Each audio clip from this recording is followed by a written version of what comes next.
आज के लेक्चर में हम आप लोगों को उत्तर भारत के नदियों का अपवाह तंत्र के बारे में चर्चा करने जा रहे हैं। अब आप देख लीजिए, जैसे उत्तर भारत की नदियों में का अपवाह तंत्र जो है, उसमें पहले हिमालय पर्वत के उत्थान के पहले की नदियों के बारे में हम चर्चा पहले करेंगे कि हिमालय का उत्थान नहीं हुआ था तब भी ये नदियां प्रवाहित होती थी।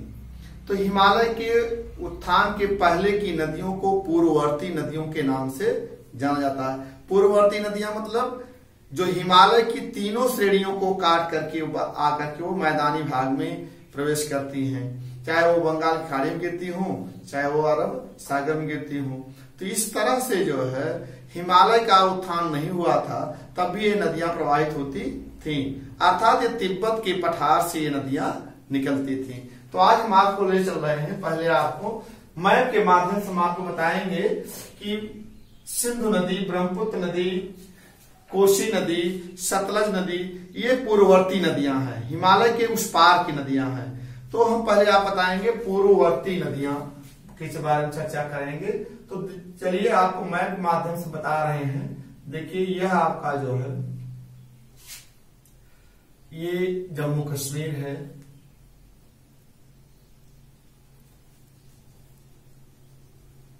ये आपका ऐसे चले जाएंगे। देखिए आप पहुंच जा रहे हैं नेपाल, नेपाल के बाद सिक्किम है, सिक्किम के बाद ये आपका भूटान, भूटान के बाद आप पहुंच जा रहे हैं भूटान के बाद ये आप पहुंच गए अरुणाचल प्रदेश। इस तरह से अब देखिए यहां पर आपका तिब्बत का पठार है। कहां है? तिब्बत का पठार है। ये आपका नेपाल है, यहां तक ये हिस्सा, ये आपका यहां तक जो है भूटान है, ये आपको भूटान, ये आपका नेपाल, और ये आपका जो है चीन है। अब आप देखिए ये चीन, यहां तिब्बत के पठार, यह आपका तिब्बत का पठार है, तिब्बत का पठार है। अब ये तिब्बत के पठार से जो नदियां निकलती हैं और आकर के या बंगाल की खाड़ी में या अरब सागर में गिरती हैं, तो ये नदियां जो होती हैं आपके या तो बंगाल की खाड़ी में गिरती हैं या जाकर के वो अरब सागर में गिरती हैं। तो आप देखिए तिब्बत के पठार पे यहां पर जो है मानसरोवर झील है। कौन सी झील है? मानसरोवर झील है, मानसरोवर झील है, मानसरोवर झील है। अब इसी झील, अब आपको हम बताए थे तिब्बत हिमालय जो है, जिसे हम ट्रांस हिमालय के नाम से जानते हैं। पिछले लेक्चर में हम आपको बताए थे कि महान हिमालय के उत्तर में ट्रांस हिमालय है, जिसे हम काराकोरम हिमालय के नाम से जानते हैं। वही देखिए ट्रांस हिमालय का या तिब्बत हिमालय की ही श्रेणी है। जैसे क्रम हम बताए थे, पश्चिम से पूरब की तरफ, उत्तर पश्चिम से दक्षिण पूरब की तरफ वो फैली हुई थी। तो इस तरह से स्थिति जो है उत्तर पश्चिम से जैसे काराकोरम श्रेणी थी, फिर इसके बाद यहाँ पर काराकोरम श्रेणी थी, फिर लद्दाख श्रेणी थी, फिर जासकर श्रेणी थी। यही श्रेणियां आगे जो है कैलाश पर्वत के नाम से जाना जाता है। तो कैलाश पर्वत के पूरब, ये कौन सा पर्वत है? कैलाश पर्वत है। यहाँ कौन सा पर्वत है? कैलाश। कैलाश पर्वत के पूरब से सिंधु नदी निकलती है और यह जो है ऐसे जो है जम्मू कश्मीर से होते हुए पाकिस्तान में प्रवेश करती है। यह कौन सी नदी है? सिंधु नदी है, सिंधु नदी है, सिंधु नदी। इसी को देखिए पूर्वत कहा जाता है, पूर्ववर्ती नदी। अब ये हिमालय की तीनों श्रेणियों को काटती हुई मैदानी भाग में प्रवेश कर रही है। तो सिंधु नदी जो है, सिंधु नदी जम्मू कश्मीर और भारत में अर्थात लद्दाख श्रेणी, जास्कर श्रेणी को काटती हुई यह जो है पश्चिमी पाकिस्तान में प्रवेश करती है। अब यहीं से आप देखेंगे यह आपका सिंधु नदी हो गई। सिंधु नदी में 5 नदियां आकर के मिलती हैं। अब आप देख लीजिए यहां पर, जैसे इधर हिमाचल प्रदेश से एक यहां आप जानिए सतलज नदी निकलती है राक्षस झील से। यहां एक राक्षस झील है। कौन सी झील है? राक्षस झील। राक्षस झील है, राक्षस झील। राक्षस झील से ये नदी निकलती है हिमाचल प्रदेश से होती हुई, फिर ये आप चली जाती है यहां पर पंजाब में। यहां पंजाब आपका है। अब आप देखेंगे यहां से फिर हिमालय यहाँ तमाम है, ये महान हिमालय है, फिर मध्य हिमालय है, फिर शिवालिक हिमालय है, ऐसे है। तो अब आप देखेंगे यहां पर ये आपका कौन सी नदी हो गई? सतलज नदी। कौन सी नदी हो गई? सतलज। अब सतलज नदी में कौन सी नदी आकर मिलती है? ब्यास नदी। यहां देखिए ब्यास नदी मध्य हिमालय से निकलती है, आकर किसमें मिल गई? ये सतलज है, ये आपका क्या है? ब्यास नदी है।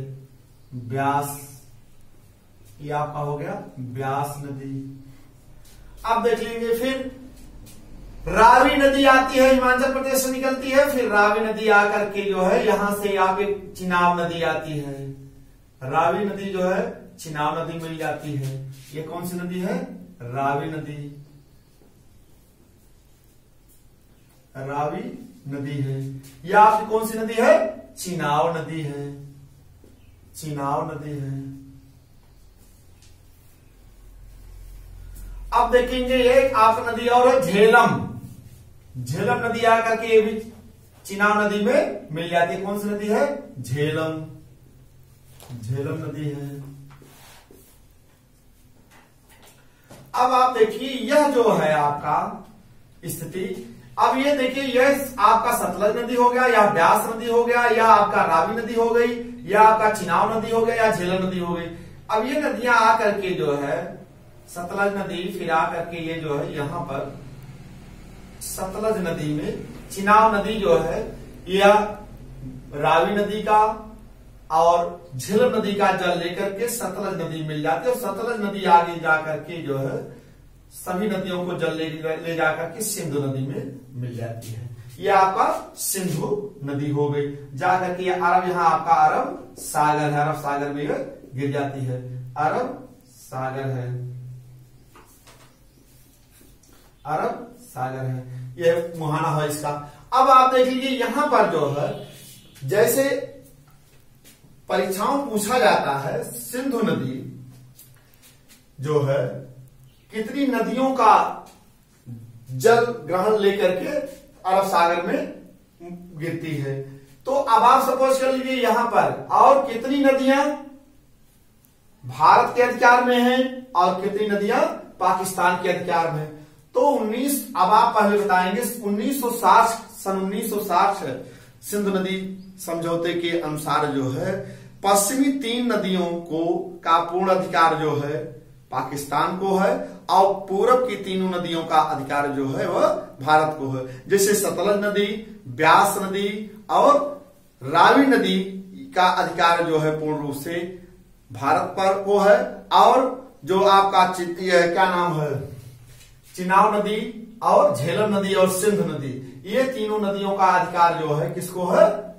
पाकिस्तान को। लेकिन जम्मू कश्मीर के जनसंख्या को जल को ध्यान देखते हुए जो है तभी इस पर वो कर सकता अधिकार उसका है। तो इस तरह से आप देखेंगे। अब यहां पर देखिए जैसे ब्यास नदी, सतलज नदी और ब्यास के बीच में दोआब है जिसे कहा जाता है बिस्त दोआब। क्या कहते हैं इसको? बिस्त दोआब। यहां हम लिख दे रहे हैं बिस्त दोआब, यहां लिखे बिस्त दोआब। ये आप देखेंगे बिस्त दोआब कौन सा है?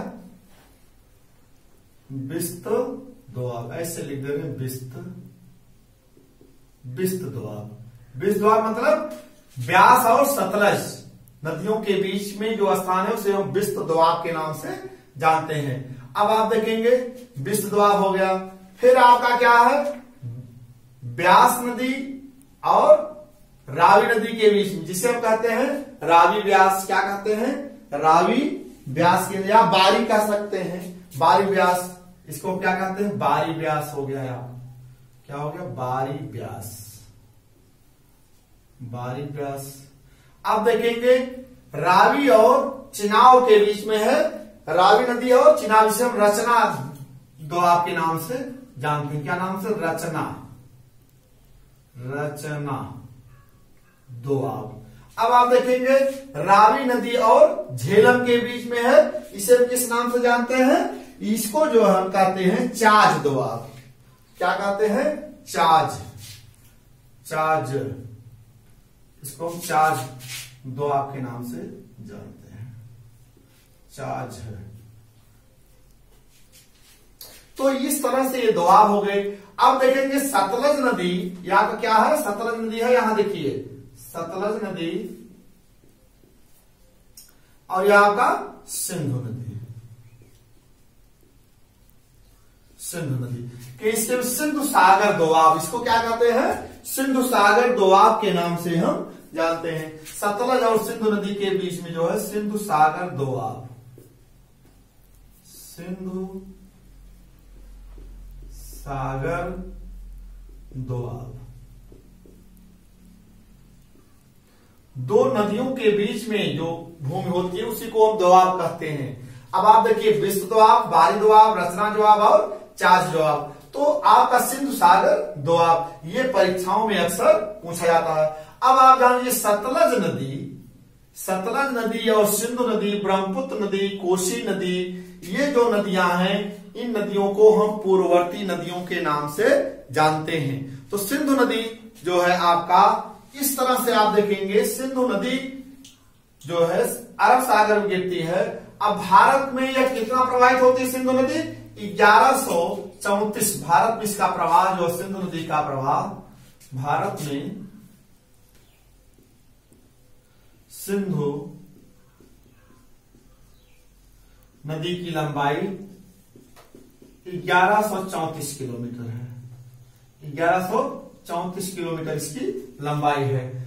अब इसी तरह से देखेंगे सतलज नदी, और सतलज नदी जो है सिंधु नदी की सबसे बड़ी सहायक नदी है। परीक्षाओं में पूछा जाता है सिंधु नदी की सबसे बड़ी सहायक नदी कौन सी है? और सन 1960 के सिंधु नदी जल समझौते के अनुसार, सन 1960 सिंधु नदी जल समझौते के अनुसार पश्चिम की 3 नदियां सतलज, ब्यास और रावी, ये भारत में इन नदियों का जल का प्रयोग कर सकते हैं। और पश्चिम की जो नदियां हैं वह आपका क्या है? रावी, चिनाव, झेलम,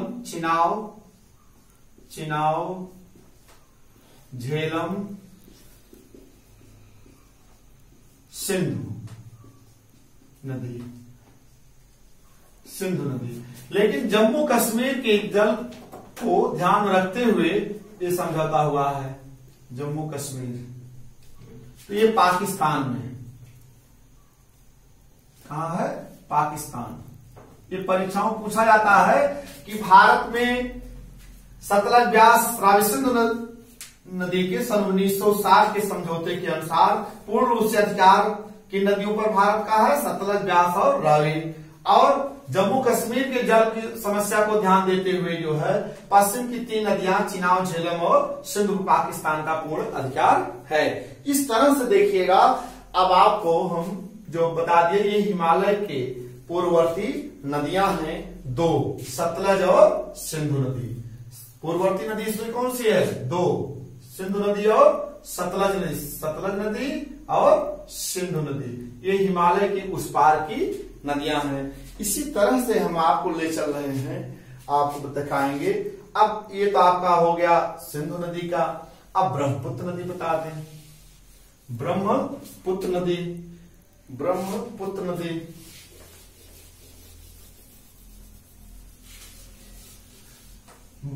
नदी जो है वह मानसरोवर झील से निकल करके जो है भारत में प्रवेश करती है। अब उसको भी मैप के माध्यम से आप देख लीजिए। यहां पर हम आपको दिखा रहे हैं, ये नेपाल शुरू करेंगे। यहां आपका नेपाल है, ये सिक्किम है, ये आपका भूटान है। ऐसे देखेंगे ये आपका, फिर आपको हम बांग्लादेश की तरफ ले चल रहे हैं। यहां देखिएगा, फिर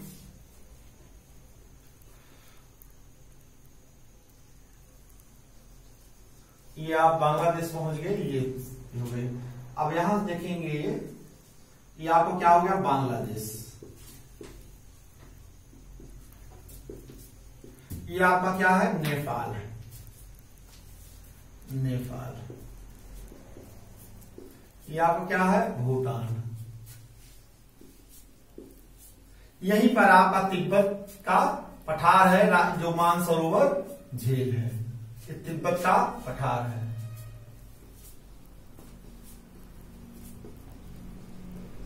तिब्बत का पठार। ये क्या आपका, मानसरोवर झील है।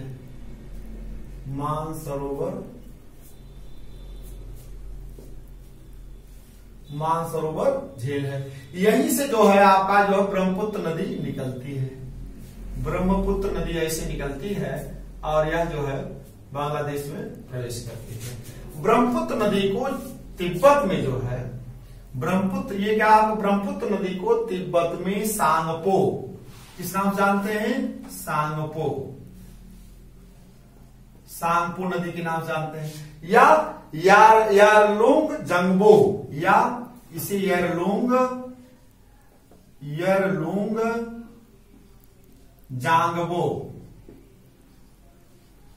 जांगबो के नाम से भी जाना जाता है।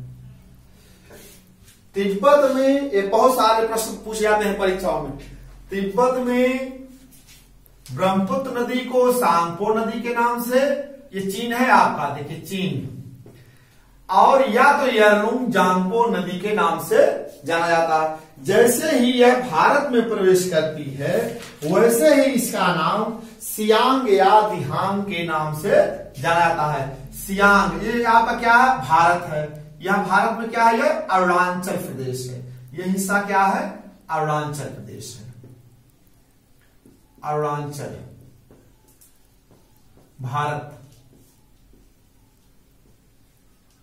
भारत है आपका, जानते ही आप, भारत है ये। अब जैसे ही यहां पर ब्रह्मपुत्र नदी जैसे ही अरुणाचल प्रदेश में नामचा वरबा, यहां पर नामचा वरबा पर्वत है। नामचा वरबा पर्वत है। नामचा वरबा पर्वत है। ये महाखड्ड का निर्माण करती है।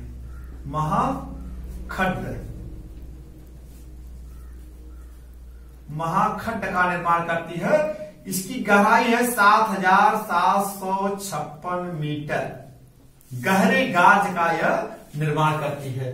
नामचा वरबा नामक पर्वत। यहां पर जो नदी, इसको किस नाम से जाना जाता है, अब आप बताइए किस नाम से जाना जाता है, सियांग या दिहांग।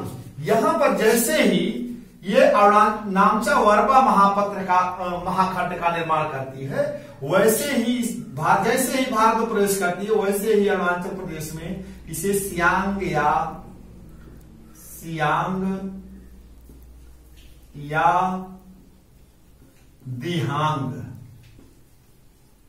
दिहांग नदी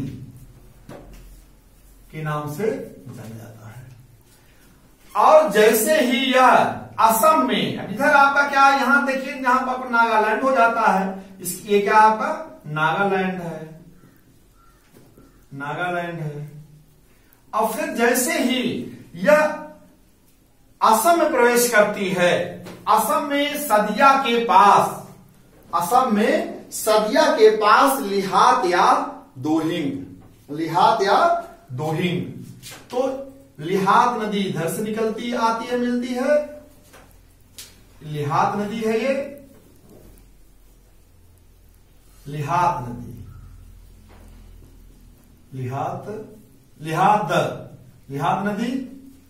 और ये दिहांग नदी इधर से आती है। कौन सी नदी है, दिहांग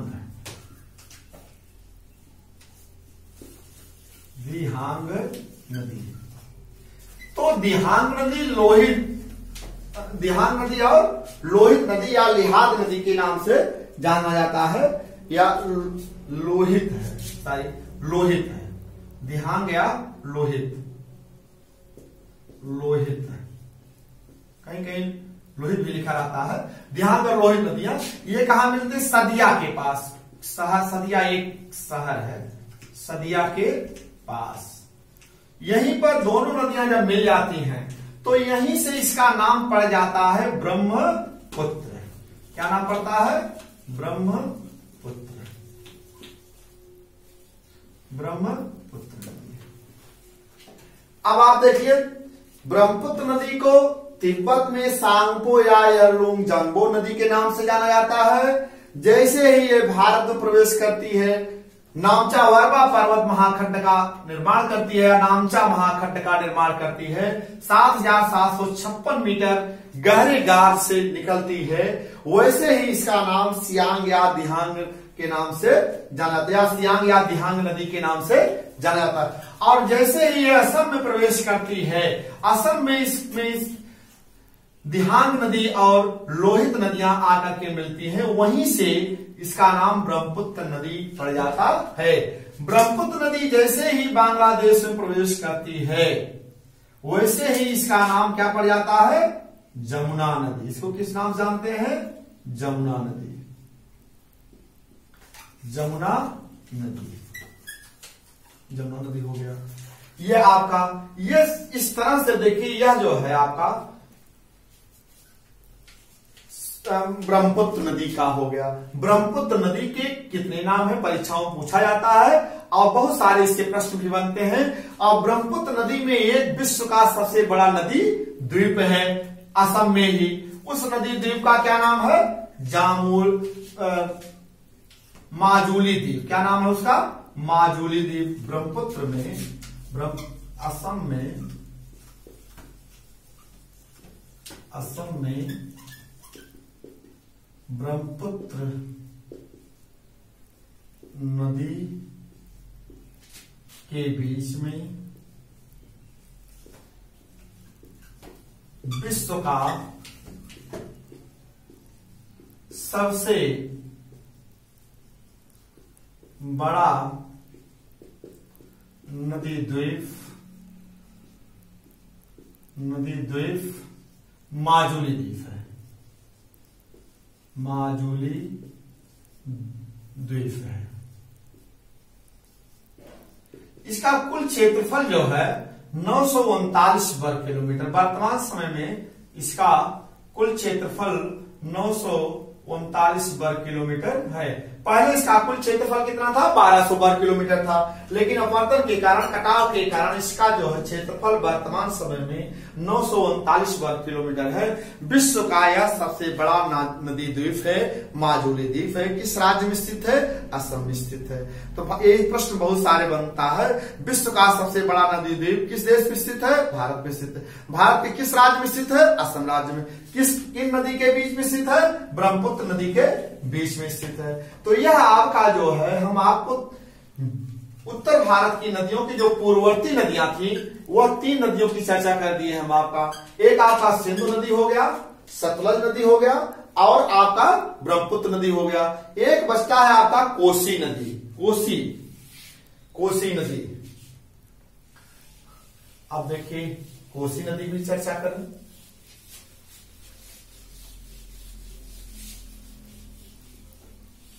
कोसी नदी जो है,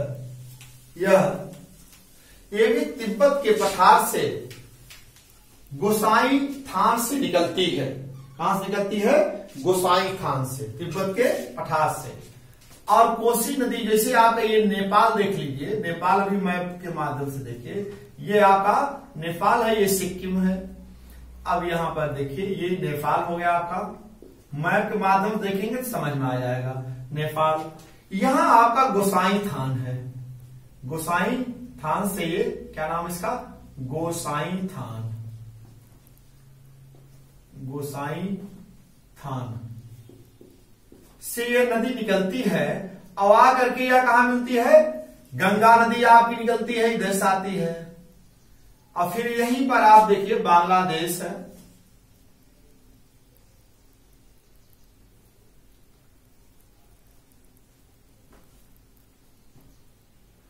बांग्लादेश,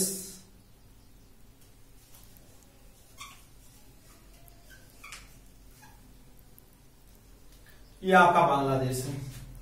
अब ये आपका जो है आपका गंगा नदी है, ये आपकी गंगा नदी बहती हुई आ रही है। अब देखिए ये कोसी नदी है, कोसी नदी जो है आकर के यह आपकी कोसी नदी हो गई, कोसी नदी। और यह आपका कौन सा है, गंगा नदी है, गंगा नदी है। देखिए कोसी नदी को 7 धाराओं से बनी हुई है, इसीलिए सप्तधारा के नाम से भी जाना जाता है। इस कोसी नदी को सप्तधारा नदी के नाम से भी जाना जाता है। ये 7 धाराओं से मिल करके इसका नाम पड़ा है कोसी नदी।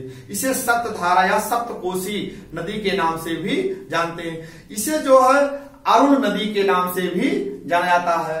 कोसी नदी को अरुण नदी, अरुण नदी या फांगचेन नदी के नाम से जाना जाता है। फांगचुन नदी के नाम से भी जाना जाता है। कोसी नदी को सप्तकोसी नदी या अरुण नदी या फांगचुन नदी के नाम से भी जाना जाता है। ये भी जो है पूर्ववर्ती नदी है। कौन सी नदी है, कोसी पूर्ववर्ती नदी है। तो आपकी 4 नदियां, सिंधु नदी, सतलज नदी, ब्रह्मपुत्र नदी और कोसी नदी, ये पूर्ववर्ती नदियां हैं। पूर्ववर्ती हम लिख भी दे रहे हैं, पूर्ववर्ती नदी, पूर्ववर्ती नदी।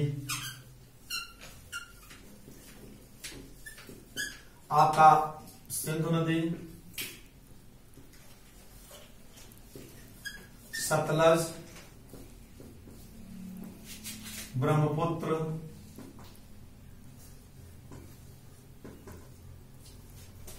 और कोसी नदी, जिसे हम अरुण नदी के नाम से भी जानते हैं। तो यह पूर्ववर्ती नदी है। ये 4 मुख्य पूर्ववर्ती नदियां जो हिमालय के उत्थान के पहले की नदियां हैं। हिमालय का जब उत्थान नहीं हुआ था तब भी ये नदियां प्रवाहित होती थी। और वर्तमान समय में हिमालय की तीनों श्रेणियों को काटते हुए या तो बंगाल खाड़ी गिरती हैं या तो अरब सागर में गिरती हैं। अब आप देख लीजिए, यह आपका कोसी नदी हो गई। अब आप इधर देखिए गंगा नदी। गंगा नदी कहां से निकलती है, गंगोत्री से, गोमुख नामक स्थान से निकलती है। और गंगा नदी जैसे ही गंगा नदी बांग्लादेश में प्रवेश करती है और इधर से आपको बताया थे सिंधु नदी थी, सिंधु नदी आती, दोनों नदियां मिलकर के जो है गंगा और ब्रह्मपुत्र का डेल्टा का निर्माण करती हैं।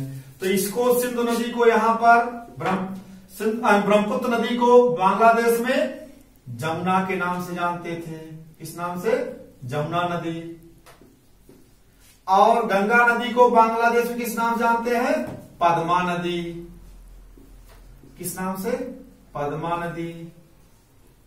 इस तरह से ये नदियां प्रवाहित होती हैं। अब आप देखिए गंगा नदी की सहायक नदियां कितनी हैं।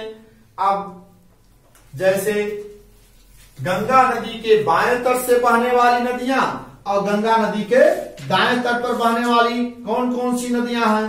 गंगा नदी गोमुख से निकलती है उत्तरकाशी से, और वह जो है बांग्लादेश से होती हुई बंगाल की खाड़ी में, वह ये कौन सी खाड़ी है, बंगाल की खाड़ी है, बंगाल की खाड़ी है।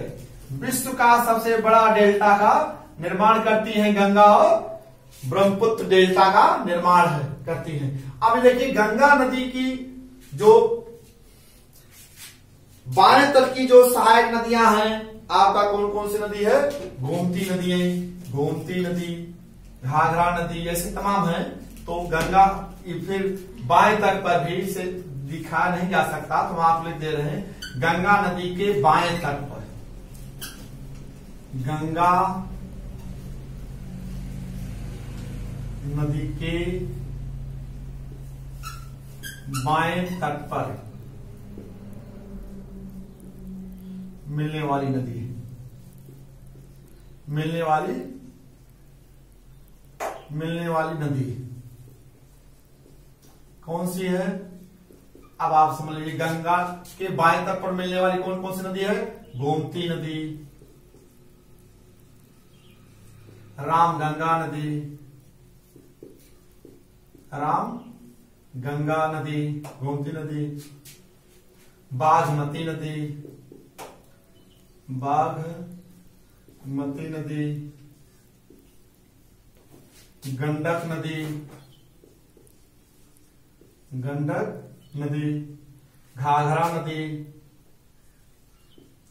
घाघरा नदी, टोंस नदी, टोंस नदी, कोसी नदी, कोसी नदी। ये परीक्षाओं में पूछा जाता है, इसलिए ध्यान से आप देखिएगा। गंगा नदी के बाएं तट पर मिलने वाली कौन कौन सी नदी है? गोमती नदी, रामगंगा नदी, बागमती नदी, गंडक नदी, घाघरा नदी और टोंस नदी और कोसी नदी। इसी तरह से गंगा नदी के दाहिने तट पर मिलने वाली कौन कौन सी नदियां हैं? दाहिने तट पर मिलने वाली कौन कौन सी नदी है? यमुना नदी, यमुना नदी, सोन नदी, कौन सी नदी? दक्षिण भारत की या दक्षिणी प्रांतीय पठारी भारत की पठार की मात्र एक नदी है, सोन नदी। यमुना नदी, सोन नदी, रूप नारायण नदी, रूप नारायण नदी, पुनपुन नदी, पुनपुन नदी, पुनपुन नदी। ये जो हो गई आपका दाएं तट की और बाएं तट की नदियों की मिलने वाली नदियां। अब हम आपको एक चीज और बता दें थोड़ा सा, ये जो नदियां हैं आपका, गंगा नदी को जो गोमुख से जब ये निकलती है, इसके पहले भी इसमें तमाम छोटी छोटी नदियां आकर के मिलती हैं। यहां गोमुख है आपका, क्या है? गोमुख।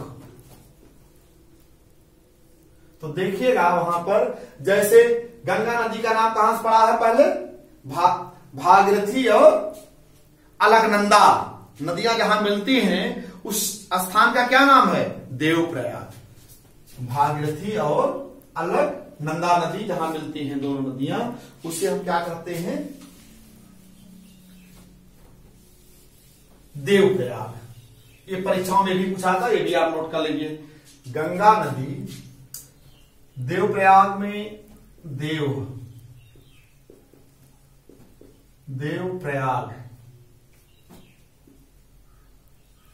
देवप्रयाग में कौन सी नदी मिलती है? भागीरथी,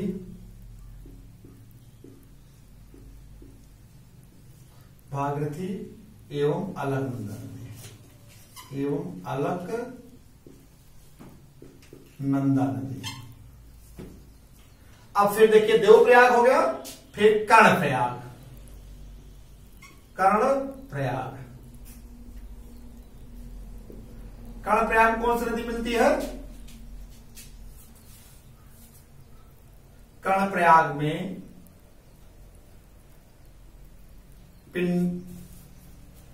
पिंडार नदी एवं अलकनंदा नदी।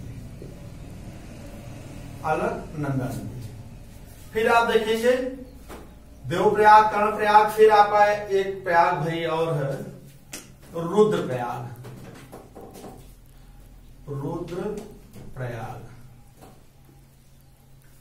रुद्रप्रयाग में कौन सी नदी मिलती है?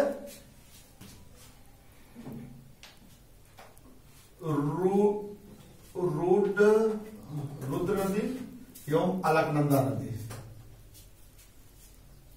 नो, मंदाकिनी एवं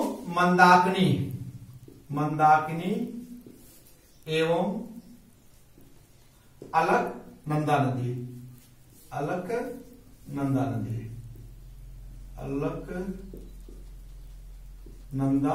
नदी। अब ये देखिए, देवप्रयाग हो गया, कर्णप्रयाग हो गया और रुद्रप्रयाग। ये ऐसे नदियों का जो संगम है, इसका नाम पर्वतीय क्षेत्रों में जहां से नदी निकलती है, वहां पर कई प्रयाग पाए जाते हैं। ये जो है आपका हो गया। एक और है विष्णु प्रयाग। एक प्रयाग और है विष्णु प्रयाग। विष्णु प्रयाग ये धौली गंगा एवं धौली गंगा एवं कर्ण एवं अलकनंदा। अलकनंदा सब जगह मिल रही है, अलकनंदा नदी। तो ये 4 प्रयाग हो गए आपके। देवप्रयाग में भागीरथी एवं अलकनंदा नदी, कर्णप्रयाग में पिंडार एवं अलकनंदा नदी, फिर रुद्रप्रयाग में मंदाकिनी एवं अलकनंदा नदी, विष्णु प्रयाग में धौली गंगा एवं अलकनंदा नदी। तो इस तरह से हम उत्तर भारत के नदियों का अपवाह तंत्र आज हम आपको बता दिए। इस तरह से परीक्षाओं में पूछे जाते हैं। तो इस तरह से आप नदियों के अपवाह तंत्र को अच्छे ढंग से पढ़िएगा, मैप के माध्यम से पढ़िएगा, तो आपको आजीवन कंठस्थ हो जाएगा। फिर हम आपको अगले लेक्चर में आपको दक्षिण भारत के नदियों के अपवाह तंत्र के बारे में हम चर्चा करेंगे। धन्यवाद।